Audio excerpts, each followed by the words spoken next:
Hi guys, and welcome to this follow-up to my mod talk for chapter 4. I am about to start playing. I'm going to go off and play part 1, and I have changed a few things since that video, partly because I'd forgotten some things, partly because of some feedback and so on, and I thought I would rather do that in a separate video than at the start of episode 1. So, Deadly Dragons. I had completely forgotten that I had uninstalled Deadly Dragons for Falskaar. If you remember, I had a dragon fight there and it all went a little weird because Falskaar was not really built with dragons in mind. I didn't actually have to uninstall it. All I had to do was deactivate the assault, but I hadn't thought of that at the time, so I uninstalled it. So I've reinstalled that and set the dragons to the expert difficulty, which it was before. I have also installed Dragon Combat Overhaul, which is going to make the dragons behave a little differently in combat and make it a lot harder, so that could be mildly amusing. I have updated Immersive Creatures, Skyrim Immersive Creatures, and while I was doing it, I had to reset all the cells.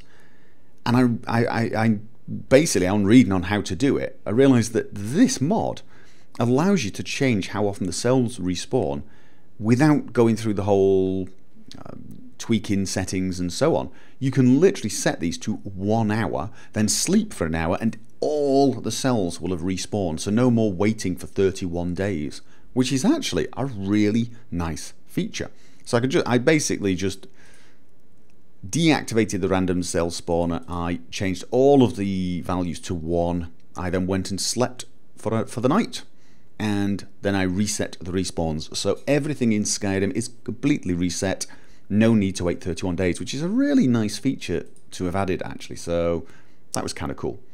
I have installed Insanity's mod, the new one, the Dragonbane Overhaul, so that sword will look a little nicer. I'm really liking his series actually. He's got quite a few swords now that he has changed and made look a little better.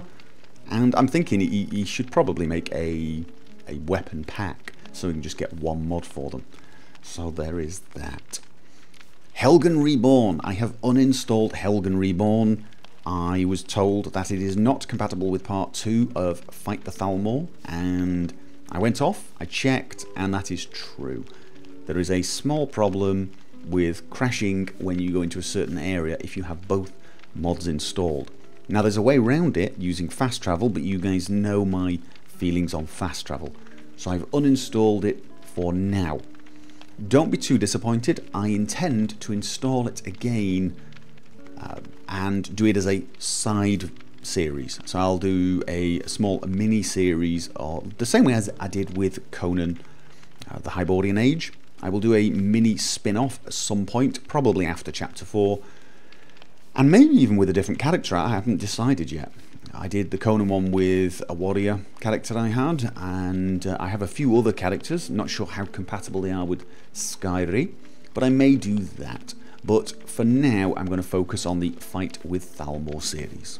Oh, and I've changed the installation for the static mesh improvement mod, because apparently that was causing this fence to shimmer more than it should. It replaced the flat part here with lots of these poles, and that made it shimmer more than normal. It's not really the mod's fault, it is the game's fault, but the mod unfortunately exasperated this, so I have changed that.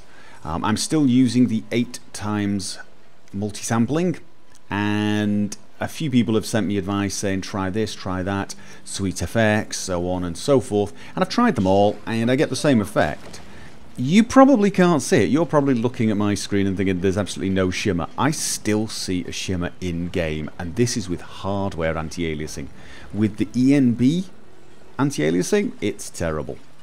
And nothing I could do, not Sweet FX, not SMAA. I mean, this Phoenix ENB comes with SMAA, and it's still there. Maybe I just notice it more than you guys, or maybe it's because I'm playing on a lower resolution. I'm playing the 1920 by 1080 resolution. I'm sure some of you are playing on a lot higher resolution, and when you do, aliasing is less of an issue. So if I had a high resolution monitor, I could perhaps play at a high resolution and then resize to 1080p for my videos, which might actually fix the aliasing for me, and you guys probably wouldn't notice much of a difference. However, I don't have that size monitor, so there you go. But it's a minor thing. I mean, I've lived with the shimmer because the shimmer's part of Skyrim, because it only does 8 times multi-sampling and has terrible transparency multi-sampling. In actual fact, if I enable the transparency multi-sampling with the hardware normal anti-aliasing, the transparency anti-aliasing that comes with EMB, with the hardware anti-aliasing that comes with the game, it looks great. It really does. But there is a performance hit. But it does look superb. I mean, that's what I would use for screenshots. But there is a performance hit, and I decided not to go with it. I mean, I still managed to keep over 50 frames a second everywhere, and usually 60 frames a second, but I'm expecting to get into fights and it'll go down. So there you go. So that's the only change I've really made versus that, and thank you to all of the people who gave me advice. I did try everything you said, but I still noticed a shimmer that was very unacceptable for me. I may just be really sensitive to that type of thing, the same way as I'm very sensitive to frame rate. That type of shimmer on objects really annoyed me, and annoyed me a lot. And of course, it's important that I stay immersed in the game as well. Okay, well, that is about it. Those are all the changes. I am going to go and start playing now.